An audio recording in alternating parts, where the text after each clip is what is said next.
Bonjour tout le monde. Dans la vidéo précédente, nous avons parlé d'Anansi, un dieu rusé et joueur de tours qui pouvait prendre la forme d'une araignée. Aujourd'hui, nous allons parler d'un autre dieu farceur qui lui aussi peut prendre la forme d'une araignée. Par contre, celui-ci nous vient de la mythologie de la tribu autochtone Lakota.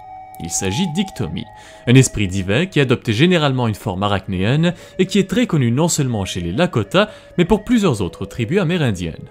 À l'origine, selon la cosmogonie des Lakota, Iktomi était le fils d'Inyan, un dieu créateur très puissant qui existait avant même la création du monde. Alors, si on suit la logique, Iktomi aurait dû être à son tour un esprit divin doté d'une grande puissance, et ce fut le cas initialement. Mais éventuellement, suite aux nombreuses farces et à la mauvaise conduite de l'esprit, Iktomi se vit dépouillé de son titre divin, car il avait cette réputation de fauteur de troubles. Iktomi est généralement décrit ayant la taille d'un être humain ordinaire, mais doté de plusieurs caractéristiques qui le rapprochent de l'araignée, avec de longs bras, de longues jambes et dans certains cas plusieurs yeux.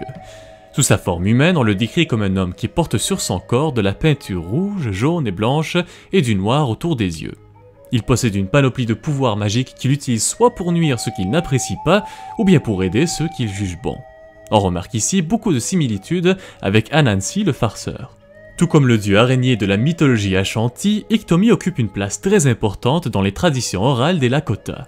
Ces histoires, transmises d'une génération à l'autre, tentent d'expliquer aux plus jeunes certains aspects de la vie en communauté. Malheureusement, comme une grande partie du folklore amérindien, il existe presque aucun écrit à propos d'Iktomi. Tout ce qu'on sait de lui nous provient de ces histoires. Il existe plusieurs contes à propos d'Iktomi. Aujourd'hui, nous allons parler de la légende de l'attrape-rêve, ou encore du capteur de rêves. On raconte qu'il y a longtemps, Iktomi, sous sa forme d'araignée, rendit visite à un vieux sage Lakota qui se reposait sur une montagne. Il lui parla dans une langue sacrée que seuls les siens pouvaient comprendre. Il prit ensuite le cerceau de sauge que le vieil homme avait avec lui et commença à tisser une toile à l'intérieur. Tout en tissant, il raconta au vieux Lakota le rôle du cycle de la vie chez les êtres humains, passant de nourrisson à l'enfance, puis ensuite à l'âge adulte pour finalement terminer avec la vieillesse où nous devons être pris en charge comme des nourrissons, complétant ainsi le cycle de la vie.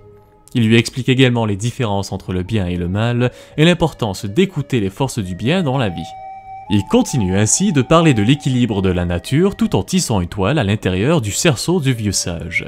Lorsqu'Iktomi avait fini de parler, il présenta la toile qu'il avait tissée et dit au vieil homme de l'utiliser pour aider son peuple. L'objet sacré servira à capturer les rêves, les visions et les bonnes idées dans la toile, tandis que les mauvaises idées et les cauchemars passeront à travers le trou au milieu du capteur de rêves. Ainsi, le vieil homme, guidé par l'esprit farceur, avait transmis sa vision à son peuple. À partir de ce jour-là, ils utilisèrent les capteurs de rêves comme un symbole censé représenter leur vie.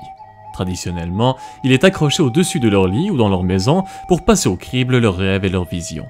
Comme une grande majorité de personnages mythiques que nous avons couverts sur cette chaîne, Iktomi figure également dans la série American Gods.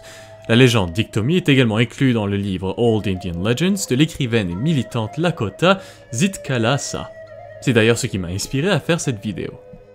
Bref, c'est tout pour la vidéo d'aujourd'hui. Merci encore à tous ceux et celles qui suivent la chaîne en espérant que le sujet d'aujourd'hui vous a plu. Comme d'habitude, n'hésitez pas à vous abonner à la chaîne pour encore plus de contenu et on se reverra d'ici peu pour une nouvelle vidéo.